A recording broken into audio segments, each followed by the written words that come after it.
আজকে ব্লগের শুরুতেই কিন্তু রান্না বান্না, তার মানে বুঝতে পারছো আজকে ব্লগটা কখন থেকেই শুরু করেছি। তো যাই হোক, শুভ সকাল আমার প্রিয় বন্ধুরা, কেমন আছো তোমরা সবাই? আশা করছি যে যেখান থেকে আমার ভিডিওটা দেখছো তোমরা সকলে খুব ভালো আছো আর সুস্থ আছো। আর আমি কিন্তু তোমাদের ভালোবাসায় অনেক অনেক ভালো আছি। মেদিনীপুর জেলার ছোট্ট একটি গ্রাম থেকে আমি মৌসুমি, আমার মৌসুমি ব্লগ চ্যানেলে তোমাদের সবাইকে অনেক স্বাগত আর অনেক ভালোবাসা জানিয়ে আজকে এখন থেকে একটি নতুন ভিডিও শুরু করলাম। তো আজকে হচ্ছে রবিবার, রবিবার মানেই বুঝতে পারছো আজকে বাড়িতে সবাই আছে, মেয়ের স্কুল ছুটি। আর মেয়ের তো পরীক্ষা শেষ হয়ে গেছে যদিও, কিন্তু প্রাইমারিতে তো পরীক্ষা চলছে। আর রবিবার মানেই সবার মনটা একটু কেমন কেমন যেন করে, যে একটু ভালো মন্দ খাই ভালো মন্দ খাই এইরকম একটা ব্যাপার। তো যাই হোক, সকালবেলা ওই জন্য জানো তো একটুখানি ঘুগনি রান্না করছি। গতকালকে রাতে হচ্ছে মা মটর ভিজিয়ে রেখেছিল, তো ওই কারণে একটুখানি ঘুগনি রান্না করছি। আর দীর্ঘদিন বাড়িতে হচ্ছে ঘুগনি রান্না হয়নি, ওই কারণেই আজকে ঘুগনিটা রান্না করছি স্পেশালি। আর অনেক স্বাদ করেই ঘুগনিটা রান্না করছি। আর আজকে বাড়িতে কোনো জিনিসের অভাব ছিল না, মানে ধনেপাতা থেকে শুরু করে টমেটো, তারপরে মানে গরম মশলা সমস্ত কিছুই ছিল পর্যাপ্ত পরিমাণে। তাই আজকে ঘুগনিটা কিন্তু বেশ মানে ভালো করে রান্না করেছি। তবে দোষের মধ্যে একটা জিনিস কি হয়েছে বলো তো, মানে কুকারে যখন আমি মটরটা সিটি মারতে দিয়েছিলাম তখন একটু বেশি পরিমাণে সিটি মারা হয়ে গেছে, এই জন্য প্রত্যেকটা মটরের মুখ পুরো ফেটে গেছে আর মটরের গা থেকে সমস্ত খোসাগুলো খসে পড়েছে। আর আলুগুলো পুরো সেদ্ধ হয়ে একদম গলে গেছে, এইরকম একটা ব্যাপার। এই জন্য দেখো, যখন আমি মটর আলুটা কষাচ্ছিলাম একটু নাড়াচাড়া করতেই কেমন যেন একটা হয়ে গেছিলো। তো যাই হোক, সুন্দর করে কষিয়ে নিয়েছি, তারপরে ঘুগনিটা রান্না করে নিয়েছি। আর ঘুগনিটা রান্না হওয়ার পর এখন গ্যাসটা বন্ধ করে দিয়ে দেখো উপর থেকে একটুখানি গরম মশলা ছড়িয়ে দিচ্ছি। আর এখন দেখো ঘুগনিটা দেখতে কত সুন্দর লাগছে, তাই না? এখন দেখে মনে হচ্ছে ঘুগনিটা পুরো খাওয়ার জন্য একদম রেডি। 5 কেজি মাংস নিয়ে আসবো, ঠিক আছে? মনে করে রসুন, না হ্যাঁচারি নয়, একদম হ্যাঁচারি নিয়ে আসবে নি, খেতে পারবো নি। দেরি হয় রে।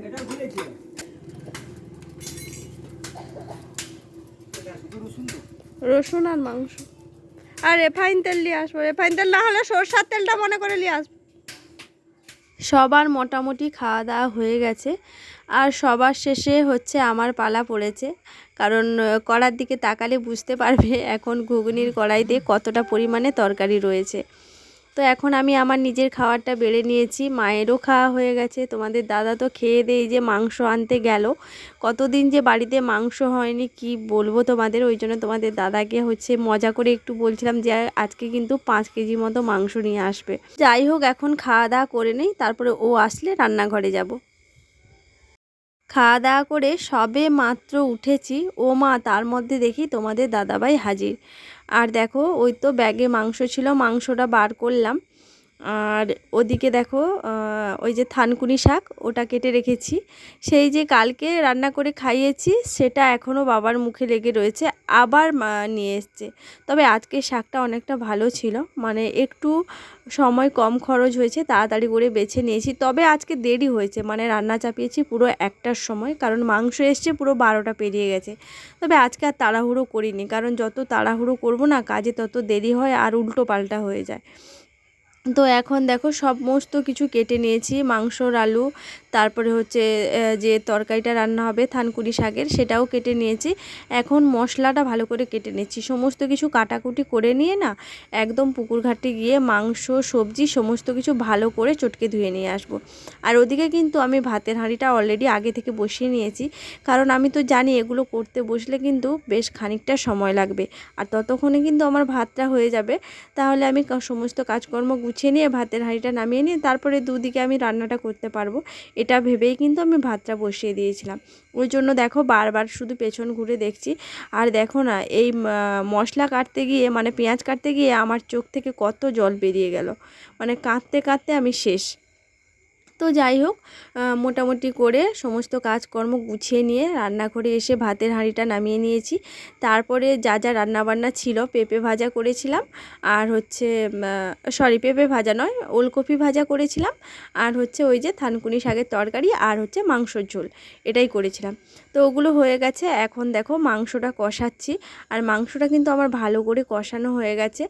আর আজকে মাংসটা তো তোমরা শুনেইছো, তোমাদের দাদা বলেছিল যে আজকে হচ্ছে হ্যাচারি মাংস নিয়ে আসবে।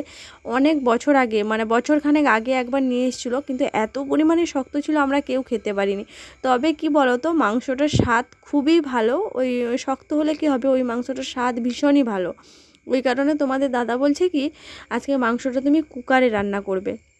ওই জন্য মাংসটাকে ভালো করে কষিয়ে নিয়েছি। তারপরে এই যে কুকারটা বার করেছি মাংসটা ভরবো বলে, তার মধ্যে আমার মেয়ে এসছে, এসে বলছে মা আমাকে 2 কুচি কষা মাংস দাও না, আমি খাবো। আমি মানা করছি ওকে, কারণ মাংসটা তো ভীষণ শক্ত, খেতে পারবে না।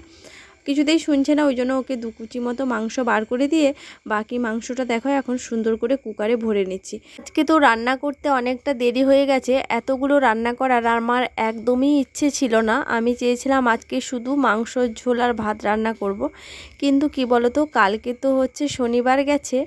আমাদের এখানে তো জানো তোমরা, শনিবার মঙ্গলবার 2 দিন করে হাট হয়। তো ওই জন্য বাবা হাট থেকে প্রচুর পরিমাণে সবজি নিয়ে এসেছে। ওই জন্য হচ্ছে আজকে একটুখানি সবজি রান্না করতে হলো, না হলে তো সমস্ত সবজিগুলো পচে যাবে, নষ্ট হয়ে যাবে। মানে যেগুলো একদমই থাকবে না সেগুলোই রান্না করে নিচ্ছি। শাকটা তো থাকবে না, শুকিয়ে যাবে পরের দিন। ওই কারণে শাকটা রান্না করছি, তাও পালং শাকটা সুন্দর করে গুছিয়ে হচ্ছে ফ্রিজে তুলে রেখেছি। তো যাই হোক, মাংসটা আমার কুকারে ভরা হয়ে গেল, এখন সিটি মারতে দিয়ে দিয়েছি। তারপরে দেখো এদিকে খাওয়ার জায়গাটা পরিষ্কার করে এখন সবার জন্য হচ্ছে আসন পেতে দিচ্ছি। কারণ কি বলতো, সবাই কিন্তু আজকে স্নান করে বসে রয়েছে, অনেকটা দেরি হয়েছে তো তাই। তো মাংস তো আমার রান্না হয়ে গেছে। তো দেখো কালারটা কত সুন্দর এসছে। তো এখন উপর থেকে একটুখানি গরম মশলা ছড়িয়ে দিয়েছি, দিয়ে ঢাকা দিয়ে দিয়েছি। তারপরে কিছুক্ষণ পরে, এই 5-7 মিনিট পরে দেখো এখন সবাইকে ভাত খেতে দিয়ে দিয়েছি। আর পাশে তোমরা একটা তেলের বাটি দেখতে পাচ্ছ, ওটা কি বলো তো, মাংসর তেলটা নামিয়ে রেখেছি। তোমাদের দাদাভাই তো দেখার পরে কিছুতেই খেতে চাইছিল না, ওই কারণে হচ্ছে তেলটা নামিয়ে রেখেছি। আর বাবা, তোমাদের দাদা, মেয়ে আর মা 4 জনাই খেতে বসেছে। আমি এখনও পর্যন্ত খেতে বসিনি, কার কি লাগবে দিয়ে তারপরে হচ্ছে আমি খেতে বসবো। তবে কুকারে রান্না করার জন্য কিন্তু মাংসটা আজকে অনেক ভালো খেতে হয়েছিল। আর সঙ্গে একটুখানি পেঁপে দিয়ে দিয়েছিলাম, যাতে করে মাংসটা খেতে নরম লাগে। এই কারণে আজকে যে মাংসটা এত সুন্দরভাবে আমি রান্না করব সেটা আমার নিজেরও অজানা ছিল। মানে এত ভালো হয়েছিল আজকে রান্নাটা, মনে হচ্ছিল কি নিজের হাতে চুমু নিজেই খেয়ে নিই, যে এত ভালো আমি রান্না করতে পারি। তো যাই হোক, চলো আর লোভ সামলাতে পারছি না, আগে খেয়ে নিই, পরে আবার তোমাদের সঙ্গে দেখা হচ্ছে। খাওয়া দাওয়ার পর যা একটা ঘুম দিয়েছি না, একদম সেই ছিল ঘুমটা, মানে সেই লেভেলের যাকে বলে। তো ঘুম থেকে উঠে রীতিমতো যা যা টুকটাক কাজকর্ম ছিল, বিকেলে তো তেমন একটা কাজকর্ম থাকে না, টুকটাক কাজকর্ম সেরে তারপরে দেখো এখন মেয়ে সন্ধে দিতে এসছে।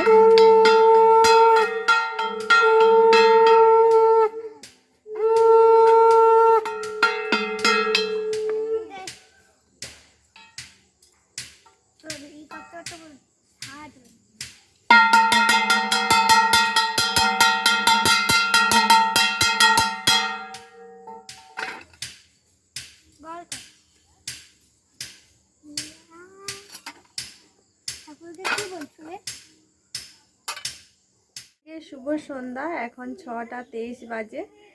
আর 6টার সময় সন্ধে দেখানো হয়ে গেছে। 6টা আর একটু আগে, মানে 6টা বাজতেই 10-15 মিনিট বাকি ছিল, সন্ধে দেখানো হয়েছে। তারপর হচ্ছে মেয়েকে পড়তে বসেছিলাম, মেয়ে নিজেই পড়েছে, আমি পড়তে বসাইনি, একা একা পড়ছিল।